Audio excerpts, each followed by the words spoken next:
السلام علیکم ورحمۃ اللہ تعالی وبرکاتہ۔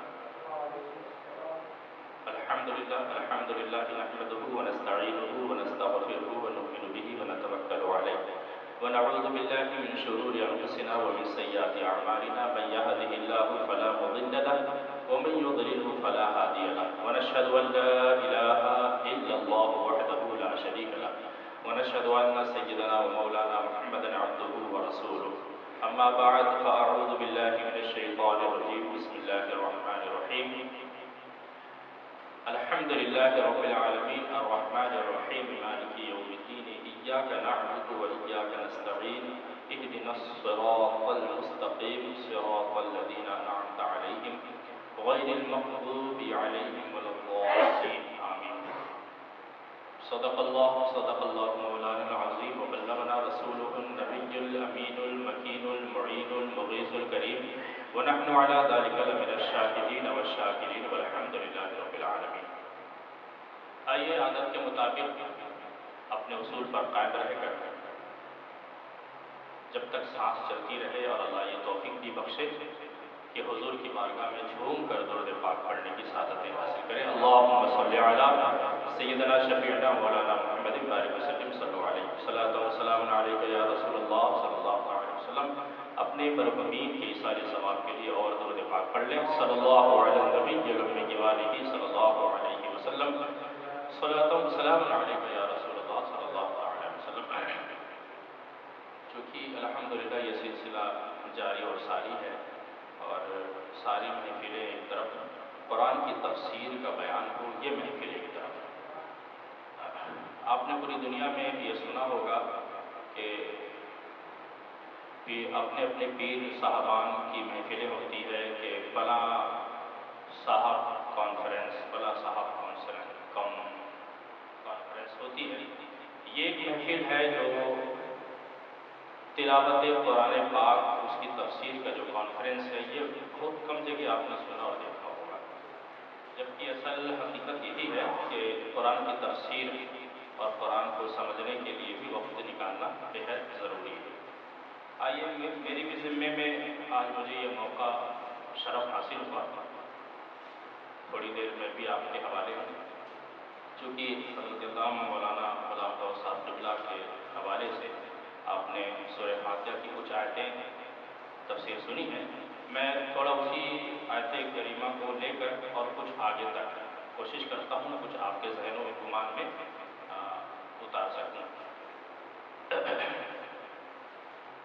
سورہ فاتحہ کی بے شمار اور بھی نام ہیں، سورہ فاتحہ بھی کہتے ہیں اور اسی سورہ کو سورہ شفا بھی کہتے ہیں۔ اس سورہ فاتحہ کی ایک ایک آیت کو سورہ شفا اور آیت شفا بھی کہا جاتا ہے، ایک ایک آیت کو آیت شفا کہا جاتا ہے۔ اگر کوئی شخص بیمار ہے، کام نہیں بنتا ہے، پریشان حال ہے، کوئی حاجت ہوتی ہے، کوئی پریشانی ہوتی ہے، تو انسان ڈھونڈتا ہے کہ فلاں معاملے میں یہ سورہ ہے، فلاں معاملے میں یہ آیت ہے، فلاں معاملے میں یہ پڑھنا چاہیے۔ مگر سورہ فاتحہ کی جہاں بات آتی ہے تو سورہ فاتحہ کو مفسرین لکھتے ہیں کہ ہر کام میں اس آیت اس سورہ کا استعمال آپ کر سکتے ہیں۔ کوئی بیمار ہے تو سورہ فاتحہ پڑھ سکتے ہیں، کام نہیں بنتا ہو تو سورہ فاتحہ پڑھ سکتے ہیں۔ بہت وزنی چیز کا نام ہے سورہ فاتحہ۔ جب سورہ فاتحہ نازل ہوا تو حضور علیہ السلام سے اللہ تبارک تعالیٰ نے یہ حکم فرمایا کہ آپ صحابہ کرام سے مشورہ کریں کسی کچھ خاص مسئلے پر، اور وہ بہت اہم مسئلہ ہے، کچھ خاص باتوں پر صحابہ کرام سے مشورہ کریں۔ تو جب صحابہ کرام سے حضور علیہ السلام نے مشورہ فرمایا تو بہت سارے مشورے میں تمام صحابہ نے اپنا اپنا مشورہ پیش کیا۔ حضرت عمر فاروق رضی اللہ تعالیٰ جو مشورہ دیے زیادہ تر اسی پر سورہ فاتحہ نازل ہوئی ہے۔ اور سورہ فاتحہ ایک ایسی تعلیم ہے کہ پورے قرآن میں جو سورہ فاتحہ کی تعلیم ہے وہ کہیں نہیں ہے۔ وہ ایسے سب سے پہلے کیا کرنا چاہیے؟ سب سے پہلے انسان کو جو ترتیب دی گئی ہے وہ سورہ فاتحہ کیا ہے؟ سب سے پہلے انسان کو اللہ کی تعریف بیان کرنی چاہیے۔ وہ کیا ہے؟ الحمدللہ رب العالمین، تمام خوبی اللہ کے لیے،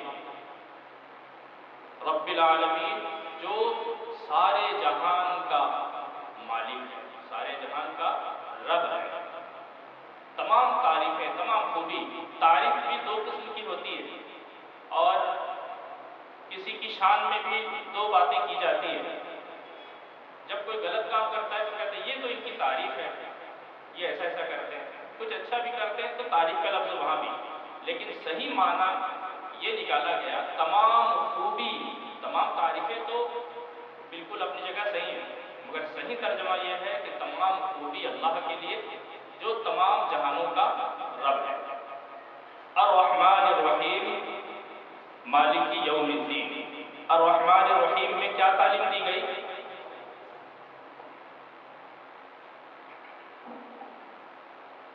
پھر آئے الرحمن الرحیم، جب آپ نے اللہ کی خوبی بیان کی ہے اور اللہ کی تعریف بیان کی، تو اب آگے آپ کو کیا تعلیم دی گئی؟ الرحمن الرحیم، بہت مہربان اور نہایت رحم والا ہے۔ کون؟ اللہ تبارک تعالیٰ کے ساتھ بہت نہایت مہربان اور رحم والا ہے۔ پھر آگے مالک یوم الدین، پھر اس کی ایک شان اور بیان کی گئی۔ اللہ تبارک تعالیٰ کی تعریف آپ کس طرح سے سلسلے وار طریقے سے کریں کہ تمام خوبی اللہ کے لیے جو مالک ہے ہر چیز کا، اس کے بعد وہ مہربان ہے، رحم والا ہے، اس کے بعد کیا تعریف ہے؟ روز جزا کا مالک ہے۔ روز جزا کس کو کہتے ہیں؟ قیامت کے دن جب روز محشر قائم ہوگا، جب آپ جو اچھا کام کیے ہیں، برے کام کیے ہیں، اس کا حساب ہوگا، اس حساب کے دن کو کہتے ہیں روز جزا، جس میں ہم ناچیز، ذرہ ناچیز تو کچھ بھی نہیں، انبیاء علیہ السلام کی صفیں ہوں گی، اولیاء کرام کی صفیں ہوں گی، صحابہ کرام موجود ہوں گے، تابعین موجود ہوں گے، تبع تابعین موجود ہوں گے، اور سب حساب دیتے ہوں گے۔ اس دن اللہ تبارک و تعالیٰ جب کہے گا روز جزا کا مالک ہے، اس کا مطلب یہ ہے کہ وہ ہر طرح کا مالک ہے۔ کیسا مالک ہے؟ کہ تمام نبیوں کے پاس ہم جب مدد کے لیے جائیں گے پریشان حال ہو کر، اور تمام نبیوں سے کہیں گے کہ ہماری مدد کریں، ہم اپنے گناہ میں بہت زیادہ پریشان ہیں، بہت پھنسے ہوئے ہیں، اور آج اللہ کے سامنے میں ہم کو اپنا حساب دینا ہے، کیسے کریں گے؟ تو انبیاء کرام بھی یہ کہیں گے اذهبوا الی غیری، ہم کچھ نہیں کر سکتے، اذهبوا الی غیری، جبکہ وہ سب شان والے ہیں، مگر وہ روز جزا کا مالک اس لیے ہے کہ وہ روز جزا اللہ نے اس لیے قائم کیا ہے، اس لیے قائم کیا ہے روز جزا اور میدان محشر کو، ورنہ حساب تو اللہ یہی دے دے گا، دنیا میں نہیں دے دے گا حساب۔ خاص روز محشر میں حساب لینے کا مطلب ہے کہ تمام نبیوں سے، ولیوں سے، صحابہ سے جب ہم مدد طلب کریں گے تو وہ کہیں گے اذهبوا الی غیری، ہم نہیں کچھ کر سکتے، آپ کوئی اور راستہ نکالیں۔ اتنے میں حضور علیہ السلام کی جلوہ گری ہوگی، حضور علیہ السلام میدان محشر میں تشریف لائیں گے اور سرکار کیا کہیں گے؟ انا لہا، انا لہا، آؤ اسی لیے تو میں ہوں، اسی لیے تو میں ہوں۔ وہ روز محشر کا جو ماحول ہوگا، جو مقام ہوگا، وہ حضور علیہ السلام کی شان بیان ہوگی، اس دن کا بھی مالک اللہ تعالیٰ ہے۔ تو یہ ہے چھوٹی سی آیتیں، لیکن اس کے اندر بڑا مفہوم ہے، تفصیل ہے۔ آگے اور دیکھیں، ایاک نعبد و ایاک نستعین، اب جب تمام اللہ کی شان بیان ہو گئی، اب دیکھیں ایاک نعبد و ایاک نستعین کا مطلب ہے استعینوا جو آتا ہے وہ مدد کے لیے آتا ہے۔ اب آپ یہ بھی ایمان میں تازگی پیدا کریں کہ جب اللہ کی تعریف بیان ہو گئی، شان بیان ہو گئی، اس کی مہربانی بیان ہو گئی اور ہر چیز کا مالک ہے یہ بھی جان گئے، یہاں تک کہ میدان محشر میں جو اصل حساب ہوگا اس کا بھی مالک اللہ تعالیٰ، حضور کی شان بیان ہوگی یہ بھی آپ جان گئے۔ اب جانیں کہ جو آپ دنیا میں مدد طلب کرتے ہیں، کسی سے کچھ مانگتے ہیں، یا یہ کہتے ہیں کہ حضور علیہ السلام ہماری مدد کریں گے، ہمیں عطا کریں گے، یا انبیاء علیہ السلام ہماری مدد کریں گے، ہمارا عقیدہ ہے نا، ہم سنیوں کو یہ عقیدہ ہے کہ حضور علیہ السلام ہماری مدد کریں گے، تو ایسا عقیدہ رکھنا کیسا ہے؟ ایسا عقیدہ رکھنا حرام ہے کہ حضور علیہ السلام ہماری مدد کریں گے، کہ حضور علیہ السلام ہم کو سب کچھ عطا کرتے ہیں، انبیاء کرام ہم کو سب کچھ عطا کرتے ہیں، یہ ایسا عقیدہ رکھنا حرام ہے۔ اب یہ درست کیسے ہوگا؟ پسے نا بھائی، جب اللہ تعالیٰ سب چیز کا مالک ہے پھر حضور کو بھی مالک بنا رہے، شرک نہیں ہو گیا؟ یہ کہا ایک طرف کہ اللہ تعالیٰ ہی سب چیز کا مالک ہے، وہی عطا کرتا ہے، تو یہ ایاک نعبد و ایاک نستعین کیا ہے؟ یہ نستعین کیا ہے؟ تو اس پر آپ سمجھیں اچھے طریقے سے کہ آپ یوں ہی کوئی پاورفل کسی کو مانتے ہیں تو اس کی کوئی وجہ ہوتی ہے۔ آپ انبیاء علیہ السلام تمام نبی اور رسول سے مدد طلب کرتے ہیں، یہاں تک کہ ہم اللہ کے ولیوں کی بارگاہ میں بھی جاتے ہیں اور مدد طلب کرتے ہیں، لیکن یہ مدد کسی اور سے طلب کرنا اللہ کے علاوہ یہ تو حرام ہے۔ ہم اگر یہ کہتے ہیں یا غوث اعظم آپ ہماری خبر لیجئے، اب ایسا کہنا حرام ہو گیا، شرک ہو گیا، یا غوث اعظم ہم پر کرم فرمائیے، شرک ہو گیا۔ مگر اب یہ درست کیسے ہوگا؟ یہ اس طرح سے درست ہوگا، اور ساری بحث دیوبندیوں سے وہابیوں سے جو بحث ہوتا ہے وہ اسی میں۔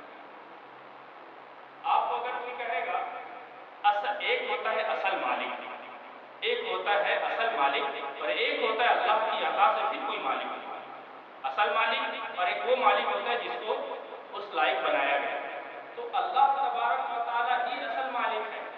اب اگر کوئی کہتا ہے تم یار حضور علیہ السلام سے مدد طلب کرتے ہو، مزاروں پہ جاتے ہو، صاحب مزار سے مانگتے ہو، یہ شرک نہیں ہو گیا؟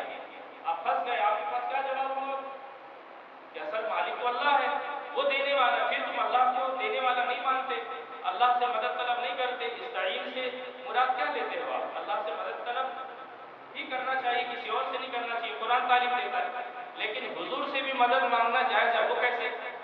وہ اس طرح سے کہ اللہ تبارک تعالیٰ ہی اصل مالک ہے، وہ صرف ایک لفظ سے آپ جاء الحق کی کتاب ہے، پورے عقیدے کی کتاب ہے، اس کتاب کو پڑھیں اور بہت عمدہ کتاب ہے جاء الحق، اپنے ایمان کو تازہ کرنے کے لیے، اس پہ میں نے بہت تحقیق سے اس کو پڑھا، اس میں یہ ہے کہ اللہ تبارک و تعالیٰ جو عطا کرتا ہے یہ اس کا ذاتی ہے، اس کو کسی نے یہ طاقت عطا نہیں کیا۔ اللہ تعالیٰ جو مدد کرتا ہے وہ ذاتی ہے، یہ اس کی خود کی پراپرٹی ہے، اس کو کسی نے عطا نہیں کیا، ذاتی ہے، اس کو کوئی نہیں دیتا، یہ پاور اس کی خود کی ہے۔ اور حضور علیہ السلام بھی بے شک مدد کرتے ہیں، لیکن یہ اللہ کے دیے ہوئے سے، اللہ کی عطا سے، تو اللہ جو مدد فرماتا ہے وہ ذاتی، حضور اور تمام رسول، تمام نبی، تمام اولیاء جو آپ کو مدد کرتے ہیں، جو آپ کی خبر لیتے ہیں، جو آپ کی باتوں کو پورا کرتے ہیں، تمام صاحب مزار سے جو آپ مدد طلب کرتے ہیں، ہم پر نظر فرمائیے کر کے، تو وہ بھی آپ کی مدد کرتے ہیں، تو اللہ بھی مدد کرتا ہے، یہ بھی مدد کرتے ہیں، تو شرک ہو گیا۔ شرک کو ہٹانے کے لیے کیا کریں گے؟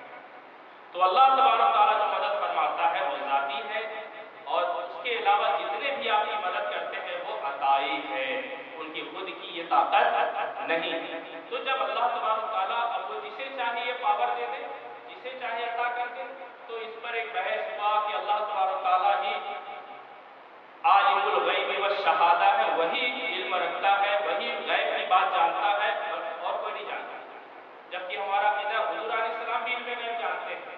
تو اب آپ کے پاس کیا ہے اس کا جواب کہ حضور بھی علم غیب جانتے ہیں، ہر جگہ فٹ کر رہے ہو آپ، اللہ بھی مدد کرتا ہے، حضور بھی مدد کرتے ہیں، اللہ بھی غیب کی بات جانتا ہے، حضور بھی غیب کی بات جانتے ہیں، تو دونوں برابر ہو گئے، دونوں برابر ہو گئے، اللہ تعالیٰ بھی ہم کو دیتا ہے اور ہم کو زندہ رکھتا ہے، حضور بھی ہم کو زندہ رکھتے ہیں، اللہ عطا کرتا ہے، حضور بھی عطا کرتے ہیں، اللہ بھی شان والا ہے، حضور بھی شان والے ہیں، شرک ہو گئے۔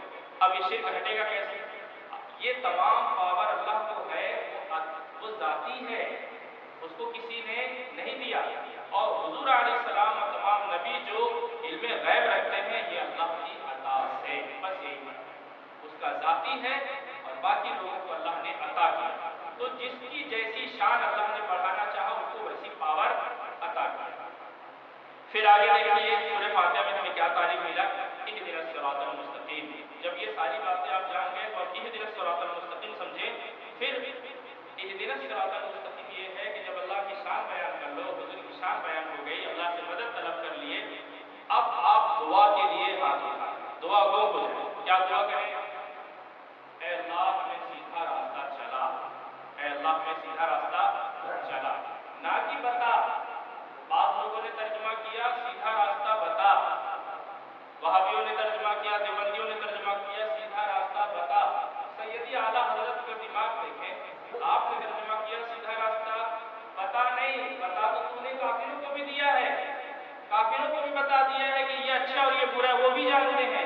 اور یہ برا ہے، سب جانتے ہیں، لیکن اب یہ طاقت ہمیں اللہ کی طرف سے مل جائے کہ ہم جان تو گئے ہیں کہ یہ اچھا ہے یہ برا ہے، لیکن ہماری طاقت یہ جواب نہیں دیتی کہ ہم اس پر عمل کر سکیں۔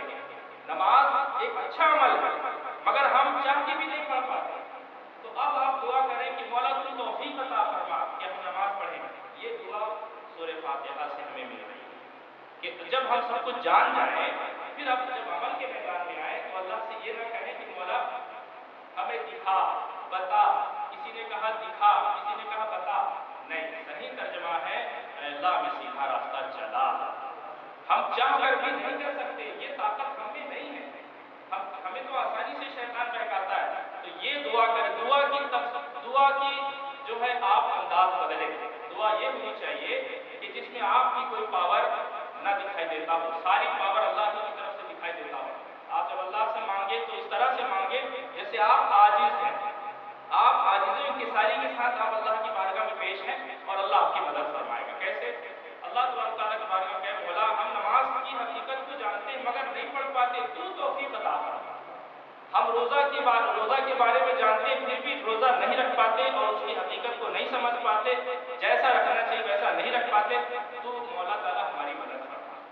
تو اس طرح سے مولا تعالیٰ پھر تمہاری مدد فرمائے گا۔ تم جیسے دعا مانگو گے ویسے تمہیں ملے گی۔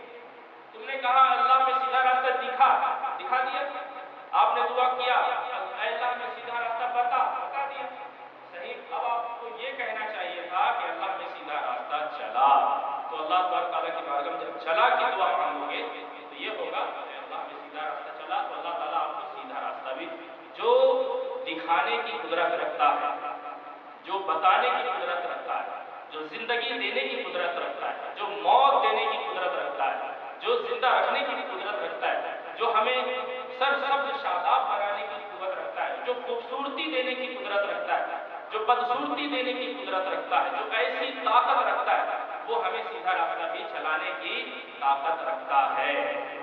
تو ہمیں یہ دعا کرنی چاہیے کہ مولا ہمیں سیدھا راستہ چلا۔ تو سورہ فاتحہ ہمیں یہ بھی تعلیم دیتا ہے۔ پھر صراط الذین انعمت علیہم، پھر ہم کو یہ بھی دعا مانگنی ہے سیدھا راستہ چلا۔ اب وہ سیدھا راستہ کیا ہے؟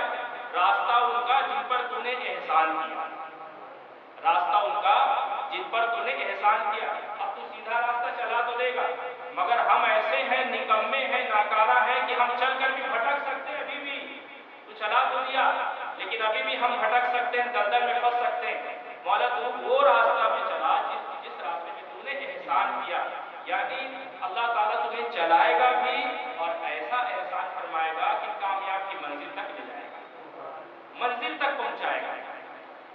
تو یہ پھر غیر المغضوب علیہم ولا الضالین، نہ ان کا جن پر غضب ہوگا اور نہ بہکے ہوئے کا، نہ اس راستے میں ہمیں چلا کہ جن پر تو نے غضب کیا، جن سے ناراض ہوا۔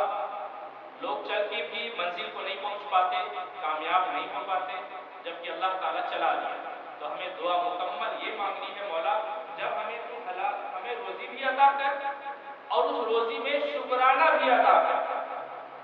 دعا مکمل یہ ہوئی، صرف روزی عطا کر تھوڑی، صرف ہمیں کھانا پینا عطا کر، ہماری روزی میں برکت دے، صرف یہ دعا مکمل نہیں۔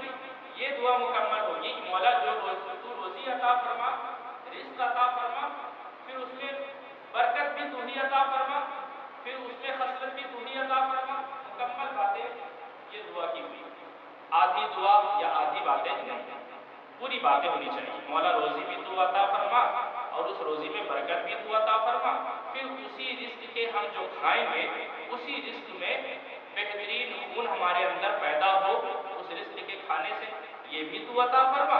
پھر اس جو خون بنے گا ہمارے اندر روزی کھانے سے، کھانے پینے سے، تو وہ جو خون بنے گا اس خون میں ہم بہک کر کسی غلط کام میں نہ لگ جائیں، بلکہ وہ خون کی بھی تو حفاظت، کہ وہ خون ہمارا ایسا بنے کہ ایک ایک بوند خون ہمارے دین کے کام میں لگ جائے، نہ کہ ہم اس خون جو بنا، اب خون بنا ہم نے کچھ کھایا پیا خون بنا اور ہم بہک رہے ہیں غلط کاموں میں۔ تو مکمل دعا کریں مولا روزی بھی عطا فرما، اس میں برکت بھی عطا فرما، پھر جب ہم کھائیں تو اس میں چاشنی اور نور بھی پیدا فرما۔